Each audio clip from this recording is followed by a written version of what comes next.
a hug or something? You're like really, like I can feel in your I can't just ignore you. You're like They're not half of directed me. at you. It doesn't matter. They're just like around me. Yeah, I know, but I can feel them. It's like if you need a hug, I can get Andrew to hug you. Oh. Or even better, she can hug you and her belly can poke you. Make you feel like you have flat belly.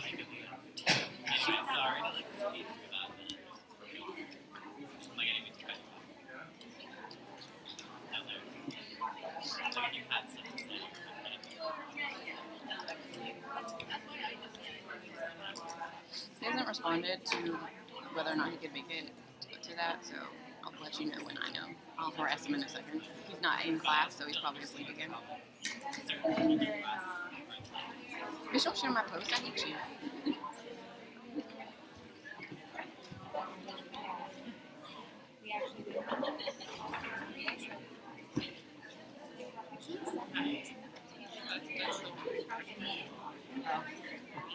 What a lie.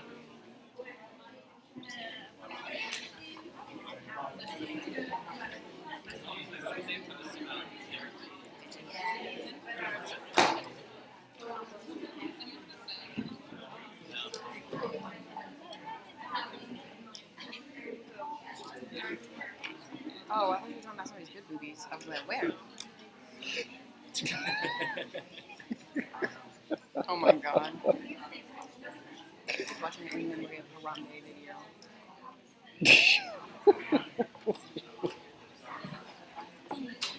One of my sister's like overly hippie friends posted like, would Harambe even be cool if he had a white sounding name? It's actually really racist. And I'm like, he's a fucking gorilla.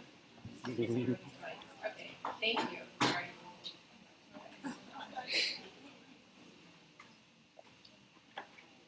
Okay, today we're going to start our discussion on breast cancer, and we're not going to get through it just because there's so many different When are you going to set up your issues appointment? with treating breast cancer. Like, I'll go with you.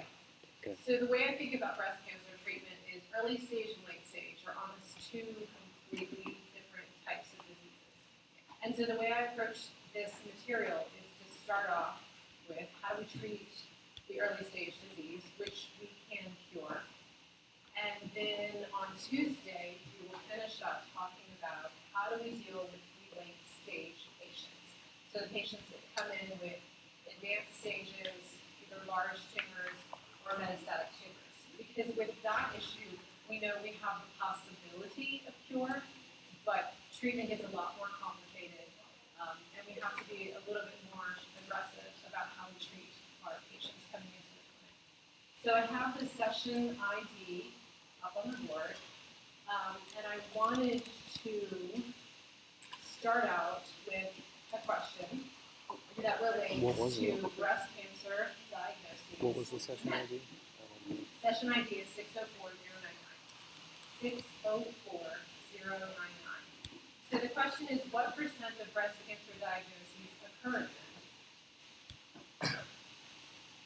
And I just want to open this discussion to allow the realization, if you weren't previously aware, perhaps you were aware, that there are a certain number of cases of breast cancer diagnosed in men. Dr. Murphy, will you repeat the session ID one more time? Sure, please, ma'am? 604099. 604099. Thank you. So how many of these occur in men? And when they do occur, I can tell you from the beginning, at least a couple of male patients, they're really surprised. Really surprised. Kidding, right? But it happens. And so what percentage? Okay, going once. Hold on 1 second, Dr. Moon. All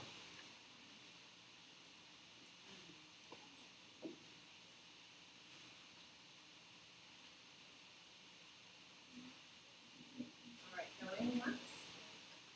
Going twice. Close. It is less than 1%. It's very low, but again, there's still that possibility. So let's talk when we think about this in women. When we think about this in men, a lot of times times we try to make that correlation with some kind of heritable family history, like maybe there's a BRCA mutation in there, and so that's being passed down to increase susceptibility. So when we talk about breast cancer, what is this? This is a disease in which cancer cells are found in the tissues of the breast. So each breast has 15 to 20 sections called lobes. Lobes have smaller sections called lobules, and cancers that begin in these areas are lobular carcinoma. But the more common type is ductal carcinoma. So this is found in the ductal cells. And so when we look at the distribution, ductal carcinoma really shines as being the most common site where the cancer cells are present in the breast. And what I have on the left side, I know that we've talked about this before, but just to reiterate some of the challenges in visualizing breast cancer when it is there. And this is screening from a mammogram, and where you see the arrow is the irregular mass that gets followed up with final aspiration or synthetic biopsy to get a good look at those cells.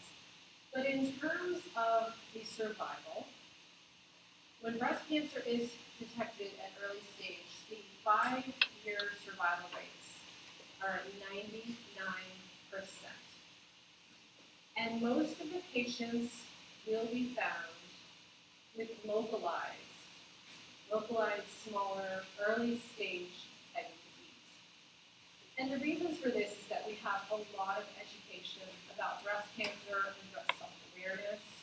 We also have mammograms that are widely employed as an early detection or screening module for detecting localized disease.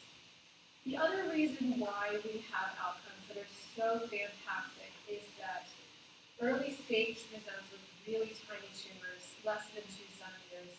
This can be surgically removed. We're going to talk a little bit about lumpectomy and mastectomy. And so that's another reason.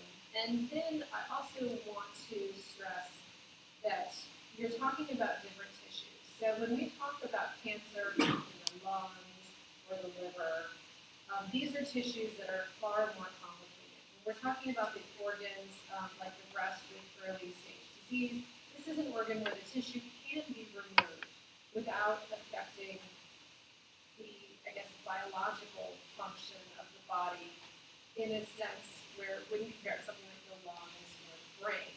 Now there are quality of life issues, there's psychosocial issues as well, but it's different having a tissue that can be completely removed and life still sustained in the organism.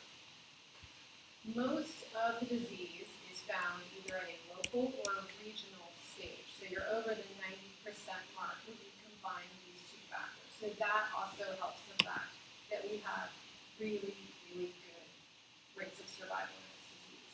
It's not often that we find it distant, but of course distant, this is what we're talking about metastases. And that's where the 5-year survival rate declines. But it's still better in comparison to some other types of cancers where we're dealing with metastatic cells. And so let's talk about just in general the stages of breast cancer.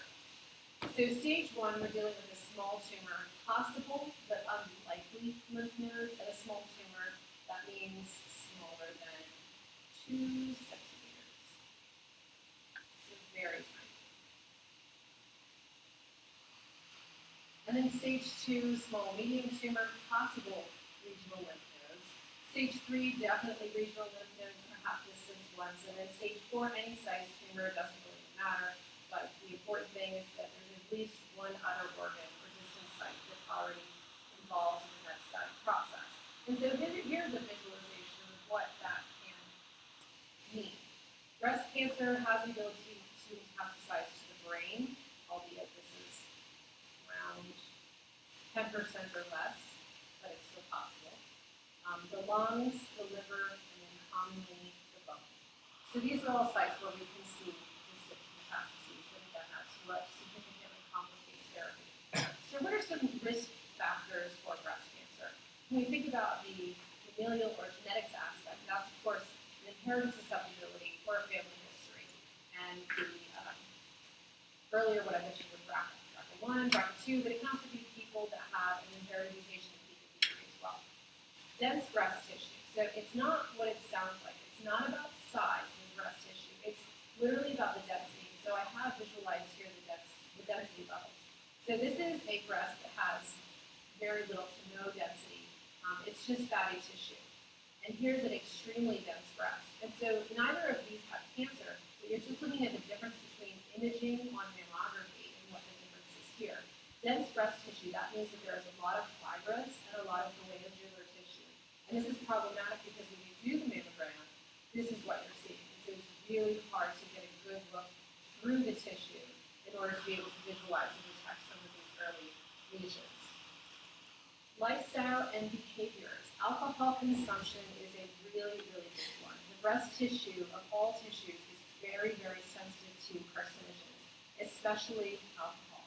There are correlations that between menarche and the first full-term pregnancy, so amongst young women, the amount of alcohol that's consumed in that period of their life can have a direct correlation of whether or not they're susceptible to breast cancer later on in life. And then there are other factors like obesity, cigarette smoking, they're obvious in terms of increasing the risk for cancer all across the board. Radiation exposure to the breast and chest area, and then estrogen exposure as well. Okay, so the one thing I kind of left out here is my next question. And the question is, which race that I have listed here represents the highest percent of women diagnosed with breast cancer?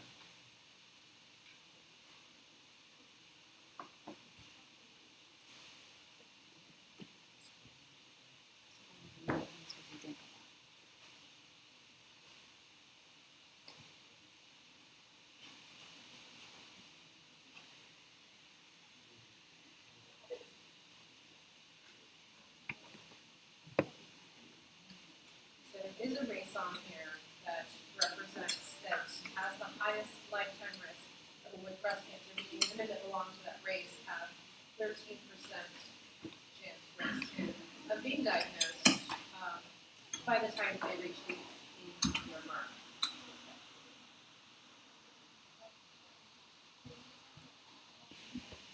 Do they even have a charger? Yeah, there are, okay, so the But it's question about- is about the alcohol consumption study. Just asking. Yes, there is specifics on our study, so I can Do you post have that it? email to you over. Really great study, lots and lots of women, looking at the correlation for It's like alcohol. So I killing can my post battery that, fast. Post that. So the results for this are correct. What was it? It is the Caucasian population that is at the highest risk for diagnosis of breast cancer. And some other things that we think about in terms of risk factors. I mean, certainly there are cases where we really don't know what to tell patients in terms of why do they have this particular cancer. But with breast cancer, we know that estrogen stimulates the growth of breast cancer. So 80% of all breast cancers in the clinic are being stimulated by estrogen, meaning that we have 80% of those women where we have drugs to target the estrogen receptor, synthesis of estrogen, so we have therapeutic targets where we can match the patient to the drug. So the theory is that prolonged exposure of estrogens, whether it's early menarche, late first full-term pregnancy, usually they define that as at the age of 30 or later, that these factors can contribute to whether or not there's an increased risk for breast cancer. But nothing is ever 100%. Just from looking at studies, it's never that clean. And so they also have correlations to late menopause, oral contraceptive use, because that is also providing the body with additional hormones, and then hormone replacement therapy. When the United States used to use hormone replacement therapy for postmenopausal women, we saw a spike in breast cancer, where the United States became number one across the entire globe for increased rates of breast cancer. And so we have since then stopped that practice. So we no longer give hormonal replacement therapy to postmenopausal women. But now we have these sort of theories about are there dietary or environmental agents that are causing it. There's been a lot of questions about plastics, and I don't really have any answers for you there. This is why I have a question mark on this bottle of people thinking, well, how was I exposed to estrogen in my environment? But the reality is that in premenopausal women, the ovaries are secreting a vital estrogen. And so in premenopausal women, that's where the estrogen is coming from. But the question is that most of the cases of breast cancer occur in postmenopausal women, not premenopausal women. Premenopausal women can get breast cancer. But again, it's more common to see this in the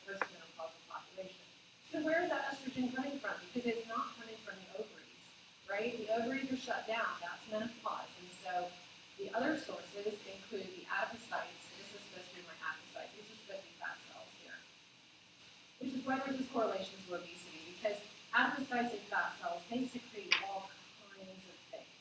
And so we play around with these in cancer research because adipocytes and cancer cells are like in a symbiotic relationship. The adipocytes, they secrete growth factors and hormones and everything that a cancer cell loves.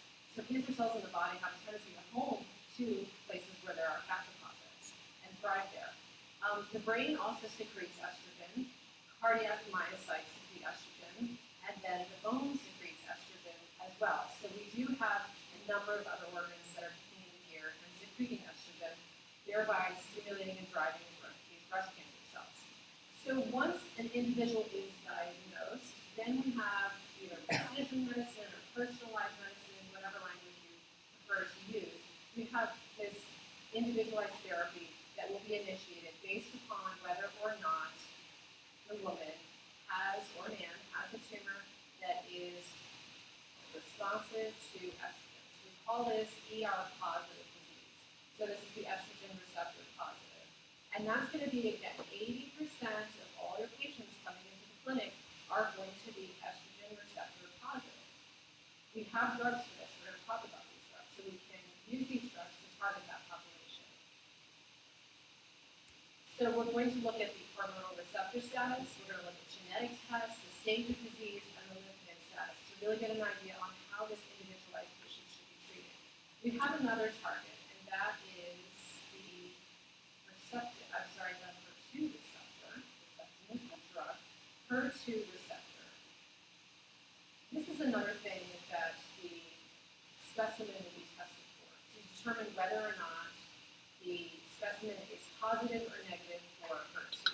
Now, unfortunately, this is only going to be about 15% of the patients, so you're not covering the entire spectrum, but it does give you another subset of the breast cancer population where you have targeted agents that you can use to stop the growth and proliferation of these cells. And then here we also have some tests for risk assessment, treatment, and outcome in breast cancer. So, for example, Oncotype DX. This is a test that can be run on the sample, and it's basically asking the question of what is the percent likelihood that this woman or man is going to recur, that their breast cancer is going to come back. And based upon that, they're going to make a treatment decision whether they should proceed with chemotherapy or whether they should not use chemotherapy because this patient doesn't necessarily need it. So again, there are a lot of factors that come into play. It's complicated, but it's complicated for all the right reasons, and that we have really good tools to treat and manage these patients in the clinic. And so, for example, if a patient presents with local carcinoma, stage 1, T1, and 0M0, what is the strategy that's used to treat this individual? And it's basically just and this is for the drug strategy, of course. It's a risk reduction strategy. And that's because this patient at such an early stage is likely to do very, very well after likely a lumpectomy, something to remove that very small tumor in the body. Now, maybe mastectomy, depending on the desires of the patient, the risk and the history, but after all these tests are going to be run, there's usually a risk reduction plan. So you don't want to proceed with chemotherapy because you are over-treating the patient, causing unnecessary adverse effects and possibly cancer later on in life due to the fact that you treated this patient with chemotherapy and you didn't need to. Having said that, if they are ER positive, you have an ER positive early stage patient, they are likely to receive tamoxifen.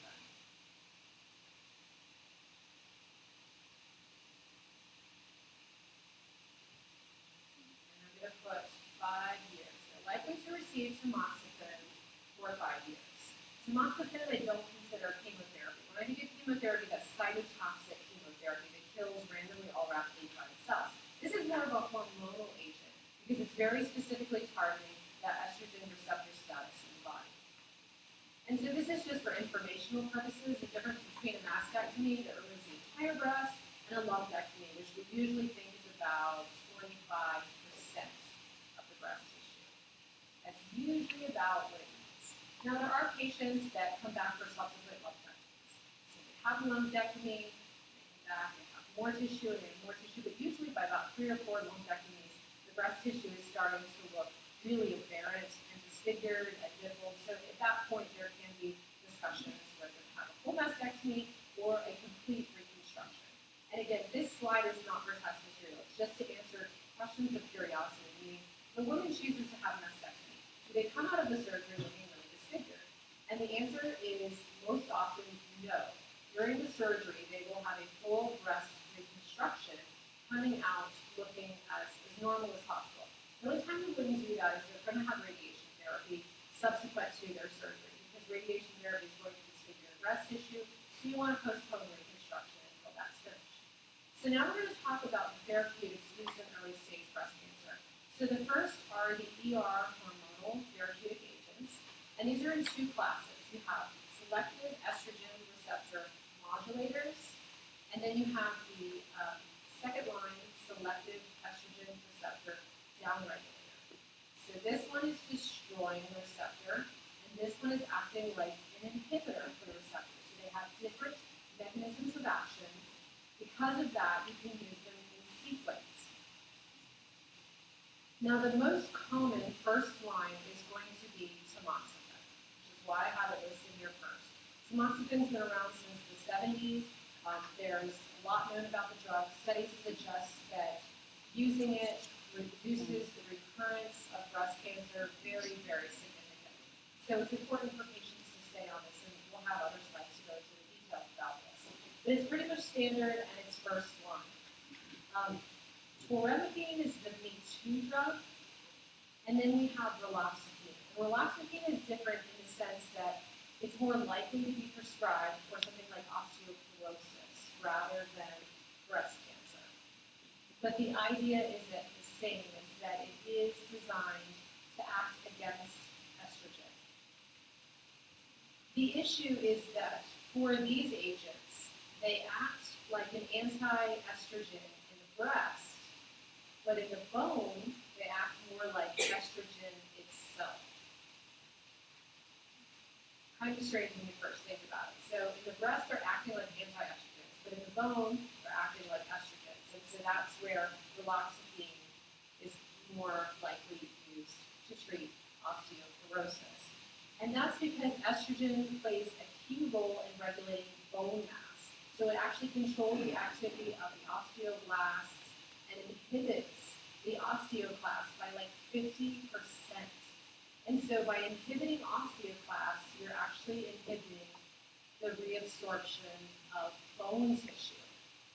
This is just a regular turnover process. You guys probably remember this from human physiology and other biology courses that you've had, where these the osteoblasts are making bone, the osteoclasts are breaking it down, because by doing that, you're releasing minerals into the blood system so that you're getting, let's say, calcium. Calcium is being released into the bloodstream.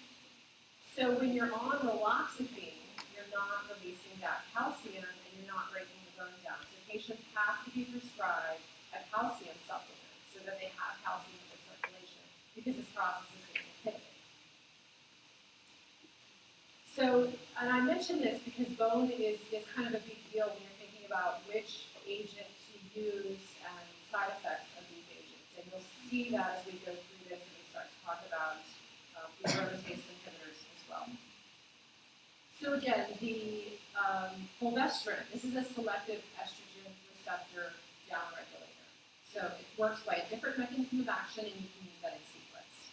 Then we have the aromatase inhibitors, and these are inhibiting the enzyme that produces estrogen. I have a visual slide on this in a little bit to kind of visualize what's the difference between these 2 agents. And then we have targeted therapy. So if the patient is, for example, HER2 positive, not all of these apply to HER2, but we're going to start talking about HER2. The patient is HER2 positive. Then we're going to treat with drugs like trastuzumab, which is first line indicated. And then we also have, by the same company, Addo trastuzumab and Tamsume. Then by the same company, we also have pertuzumab. And pertuzumab was approved for for use in combination with trastuzumab. So these two things going together. As a side note, trastuzumab is about to lose patent protection in 2 years. The company has subsequently come up with 2 other strategies to target the exact same receptor. And in the case of pertuzumab, again, it's suggested to use these in combination with an additional price tag of about $178,000 to do this. And then if we want to target other therapeutics, we have Lopatinib. Lopatinib is targeting EGFR. We'll talk about that a little bit. It's only used in combination. And we'll talk about Palbociclib a little bit. And again, that's only used in combination as well. So first, let's start out with tamoxifen. We start out with tamoxifen because this has been used for over 20 years to treat breast cancer. It's incredibly cheap. So looking up the price, I can go to my local CVS and get it for $10 to $20. Incredibly cheap when you compare it to other types of treatments for breast cancer. And more importantly, it's effective. So here are the years after of adjuvant tamoxifen. This is the percent reduction of recurrence, and here's the percent reduction of death rates. So this explains why tamoxifen is indicated for 5 years following the surgery, the chemotherapy, everything that might go on the patient. Then they're given an agent, an ER-targeted agent, if they're ER positive, like tamoxifen for 5 years. Because by doing that, you're reducing the risk of ever having breast cancer come back by 45%, and you're reducing the risk of death by 32%, because you're stifling that estrogen response and the growth of those breast cancer cells within the body. And then you're also reducing contralateral breast cancer significantly. So by 47% by taking tamoxifen for 5 years. Having said that, of course, there are side effects to every drug. And now we're going to go over the 6 T's for tamoxifen. So when I start outlining the 6 T's, I draw a line down the middle. I'm going to put 3 T's on the right side of the body and 3 T's on the left side of the body. And I use a human figure because I could not come up with any mascot to explain menopausal symptoms. I just, the more I thought about it, I just couldn't get there. So the first T on this side of the body means stroke. So that is an adverse event or risk associated with tamoxifen. And then we have visual disturbances on this side. So what do visual disturbances mean exactly? By that I mean cataracts.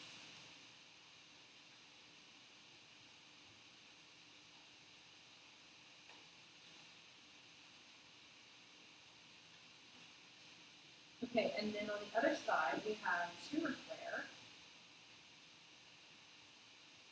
Really, you can place tumor flare anywhere where you want. I placed it on the breast tissue, but you can also see this in bone. And so this is something where patients need to be aware that there is a possibility that within the first 2 weeks, they may have swelling and pain in the bones or in the muscles or where the tumor is located. So that they might have swelling and it might get bigger before it starts to reduce in size. And if you're a patient unaware of this, this can be extremely alarming. Okay, and the other T down the side of the body is for menopausal symptoms.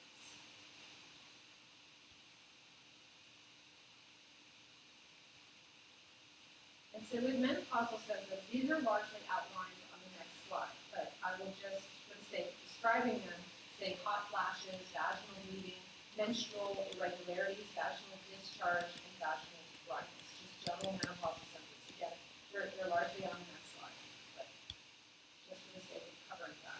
The other side, we have thromboembolic complications.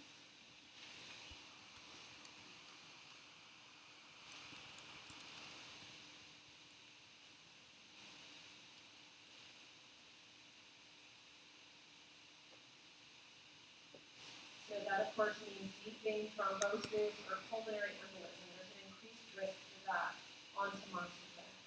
And then the last side effect, and this is a major problem, is endometrial cancer.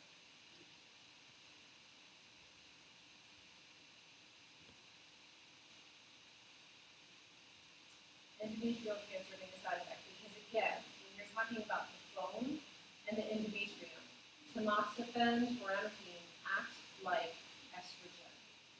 They act like anti-estrogen in the breast, and in the bone, and in the endometrium, they act like estrogen, and so that can cause problems. So there's increased risk for endometrial cancer. So tamoxifen is not only a drug, but the American Cancer Society also lists this agent as an actual carcinogen that causes cancer, and that's true.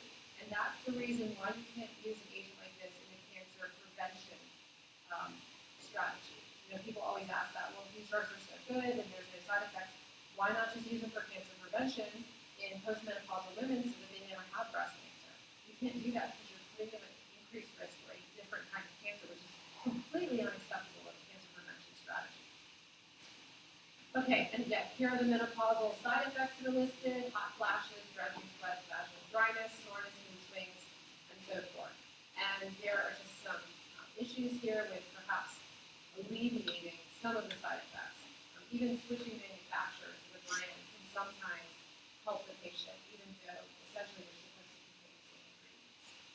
So which therapeutic is more likely to be prescribed for osteoporosis than breast cancer treatment?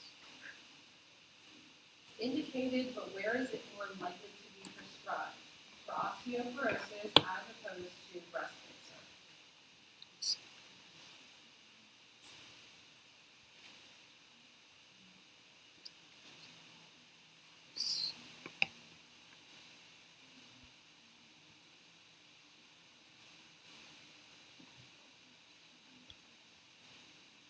Going once, going twice.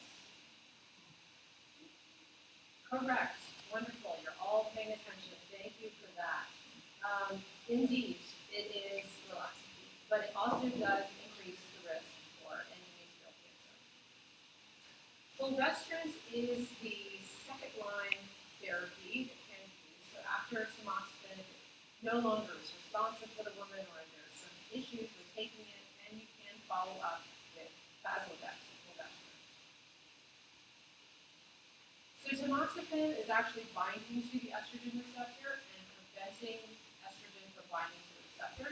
Fulvestrant is actually promoting the destruction. So it is destroying the receptor. And by destroying the receptor, you have a totally different mechanism of action, which is why you can use these drugs in sequence, going after the same exact target. Inhibition of a receptor versus the actual destruction and destroying the receptor. And this is a once a month injection. And so now I'm going to put up the fish for the side effects of Faslodex. And so I use the fish, I usually think about drawing a hook here, and that's because the first thing is that there is pain at the site of injection. Pain at the site. Pain at the site of injection. The line up here and I'll put pain, but I usually try to think about that around the mouth. And then also around the mouth is mild nausea. Pain at the injection site and mild nausea. And then the reason why I have the fish in the frying pan for Faslodex and all the steam coming up is because hot flashes. Hot flashes. So the fish is being fried and there are hot flashes, and it's also feeling bone pain, and it's also becoming very fatigued or tired.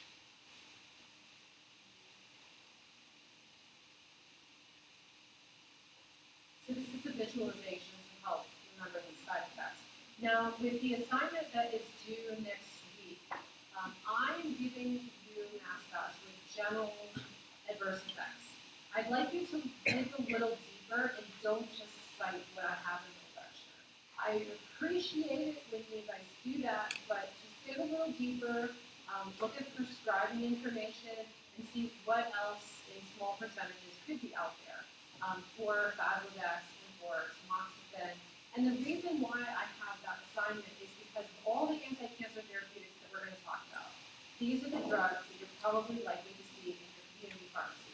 So those of you that don't have an interest in oncology, you're still going to have women presenting in a community pharmacy for 5 to 10 years with tamoxifen or their inhibitor, aromatase inhibitor, and so forth. So I wanted you guys to have a really strong background in pharmacy school with the side effects and issues associated with these particular types of drugs. So, to wrap up the fish, pain at the injection site, mild nausea, bone pain, fatigue, tiredness, and then hot flashes. And this is the visualization to illustrate what's the difference between an estrogen receptor inhibitor and an aromatase inhibitor. So where I have these yellow arrows here. So the yellow arrow is pointing to tamoxifen, and tamoxifen is actually inhibiting the binding between estrogen and the estrogen receptor. So we have the receptor, and then we have estrogen. So it's inhibiting that part. Faslodex would literally be destroying it. It would be taking it, moving it to the trash can of the cell, and destroying the receptor altogether. The aromatase inhibitors work up here. They are actually inhibiting aromatase. Aromatase is important because this is the enzyme that takes androstenedione or testosterone and converts that to estrogen. So by inhibiting this enzyme, you are inhibiting the production of estrogen in the body.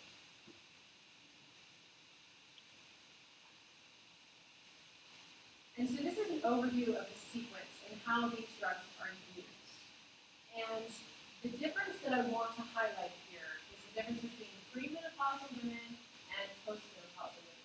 So in premenopausal women, if you have an estrogen receptor positive patient, estrogen is driving the synthesis and the growth of those breast cancer cells. But the problem is they have functioning ovaries that are going to contradict anything that you're going to try to do with the drug treatment in the patient. So you have to consider ovarian ablation before drug therapy. You can do this in two ways. You can do it surgically, which is how they used to do it. And the surgery is an oophorectomy. And an oophorectomy is literally removing the ovaries. And so by doing the oophorectomy, you remove the ovaries, no ovaries, you've essentially taken the premenopausal woman and thrown her into a menopausal situation. Ovaries aren't there, they're not functioning, they're not producing estrogen. But if you're a premenopausal woman, there may be some considerations on family planning and childbirth later on. Keep in mind, this is a disease that we know that we have a chance to cure. So we need to think about the longevity of the patient. So another thing that they might use are chemical ways to temporarily stop the ovaries from producing estrogen. And for that, I'm just going to use the abbreviation LHRH. And LHRH stands for the luteinizing hormone releasing hormone analog. And the luteinizing hormone releasing hormone analogs, like leuprolide, are used to temporarily stop the ovaries from producing estrogen.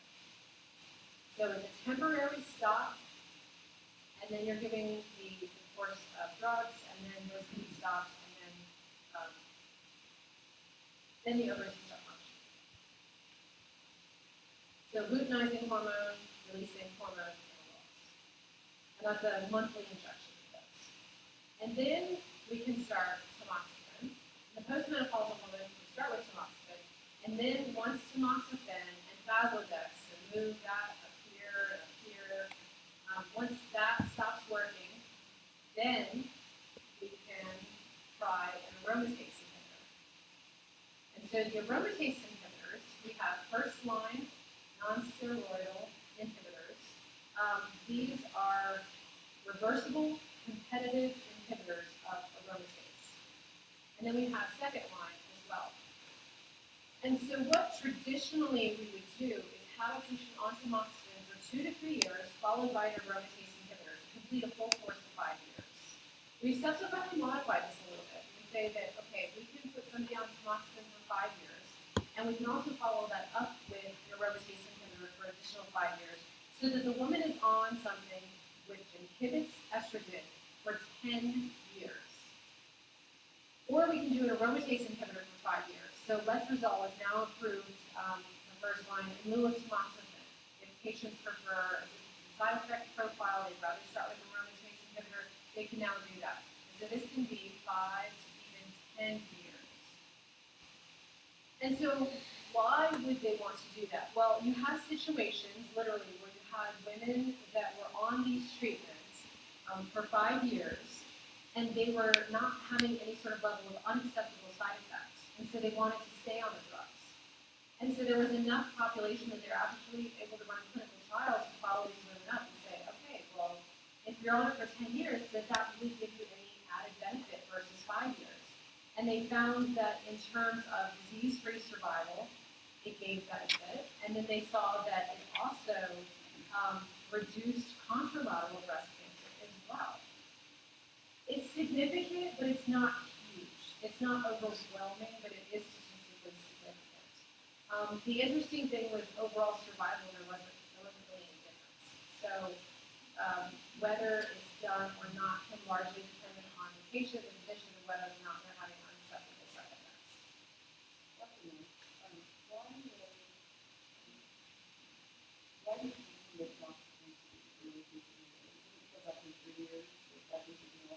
So why do you switch? So the switch is mainly due to drug resistance. Sorry, I should have made that point clear. And so it's kind of a guideline, 2 to 3 years. So the switch can be due to drug resistance. Yeah, Patients so not it's responding to obviously- the monster anymore. And that's a problem because we know that we can cure them, we can prevent recurrent disease, but they've got to stay on something that inhibits estrogen receptor. The other issue is that sometimes the side effects are How are you undesirable. able to do So that? people don't want to stay on tamoxifen, and because From you those have these sponsors. other options, you can switch patients. Smart. And so that's another reason. Sometimes I So have to. side Didn't even effects think about as that. well as drug resistance. I didn't think about it before. Okay, so you're Well, we got listening, another this is video. really easy. Using a aromatase inhibitor for 10 years It's clear. reduces the risk of contralateral breast cancer. True or false?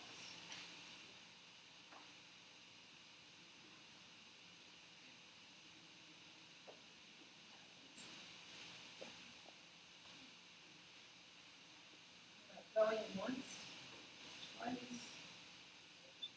True.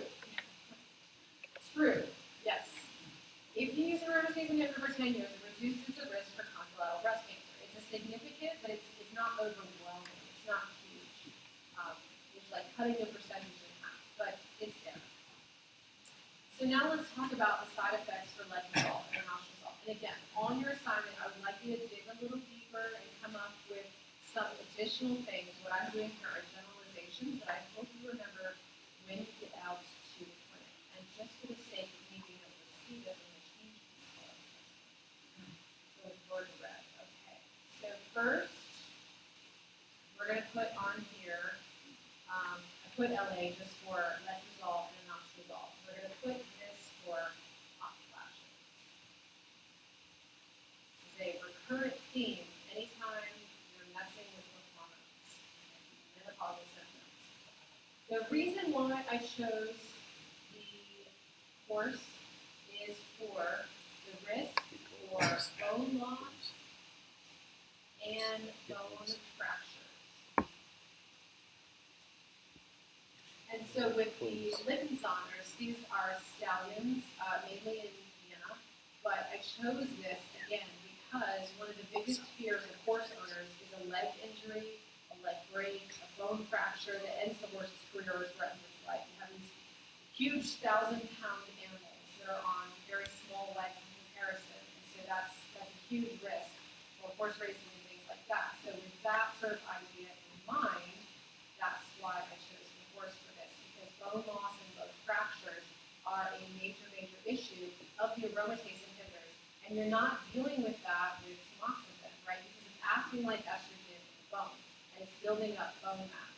But with the aromatase inhibitors, completely different situation.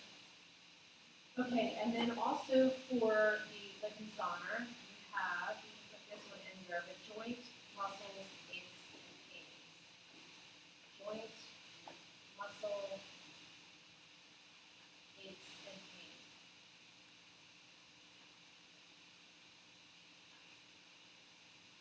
And then I'll put on here mild fatigue,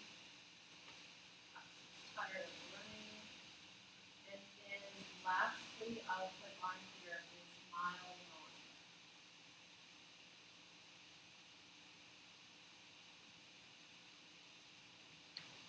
So to wrap this one up, hot flashes, mild fatigue, mild nausea, bone loss, bone fractures, and joint muscle aches and pains. So in terms of bone loss and bone fractures, this increases by 50%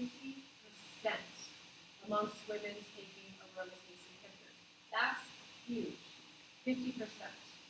So again, the idea behind the aromatase inhibitors is to prevent that breast cancer from ever coming back in a woman who's a survivor. But again, you have these other side effects that are as a consequence. All right, and then the last drug in the first part. How effective with calcium supplements do you think it's done? So my understanding is that you can use that. You can also use denosumab and bisphosphonates, and prescribing denosumab or other bisphosphonates will also help this as well. There's still a risk, but yes, you can use other pharmacological agents to minimize the risk of what you know is possible without those agents there. So palbociclib I bring up because it received accelerated approval, which is always a really exciting approval for a new drug, first in class. And this is a kinase inhibitor. And as a kinase inhibitor, it's inhibiting cyclin-dependent kinases 4 and 6. And it's first in class. And why are those kinases important? Because every time the cell goes through the cell cycle, those are regulating the G1 to S phase. So moving into that DNA synthesis phase, the S phase. Cyclin-dependent kinases are involved there. And here I just have a little image to illustrate how important this is overall for cancer. So every time you see these red bars, that means there is an amplification of CDK4 and 6 in these different types of tumors. And it's not really important what the cancer type is, it's just the point of across all subtypes. You see these amplified a lot. So when I first heard about this drug, I was really excited and really enthused, thinking this is going to be great. We're going to see this throughout all other types of cancers and make a huge impact. Unfortunately, it's only approved still, even though it's been around for over a year now, in combination with letrozole for ER-positive, HER2-negative advanced disease. Advanced means metastatic. So women with metastatic ER-positive cancer, it's approved in combination with letrozole, and that's really it. So kind of disappointing, but I'm still holding out hope that there might be subsequent indications for this particular one. And I did look it up, and it has been and is currently involved in a total of 108 clinical trials. So we'll see how this plays out. But it received accelerated approval based on its increase in progression-free survival. So what you're looking at here in the blue line is the 20.3 months of palbociclib with letrozole versus letrozole alone. Again, these are advanced metastatic breast cancer patients. So that means that they're living longer without their disease progressing by adding palbociclib to the regimen. The unfortunate part is that the overall survival is really nothing. It's really meaningless. There's no statistically significant difference in overall survival. And of course, to the patient, this is really what it comes down to. But again, it's involved in a lot of clinical trials. Maybe we'll see it in the future. And that's the end of part 1. So I'm only going to go into maybe a slide or so for part 2. And part 2 treatment is the treatment of the advanced breast cancer. So meaning stage 2 and stage 4, and here we're talking more about metastatic disease. Okay, and I think I'm going to stop on this one. But what this slide does is it gives you the lettering system. And the lettering system is important because for my subsequent slides, I have used this system to very quickly describe all the possibilities that I usually try to outline. This is your first choice, first line, and this is what you use. And these are other possibilities. And I do this, I did not make this up. I use this based upon what's used in the clinic. So the first time I heard CMF in the clinic, I had no idea what they were talking about. What they were talking about was cyclophosphamide, methotrexate, and 5-fluorouracil. So again, these letters are used, and you're going to see them throughout, for example, like here, right, you're going to see them throughout. And so I just want to bring that up, and thank you for your attention, and we will wrap this up on Tuesday.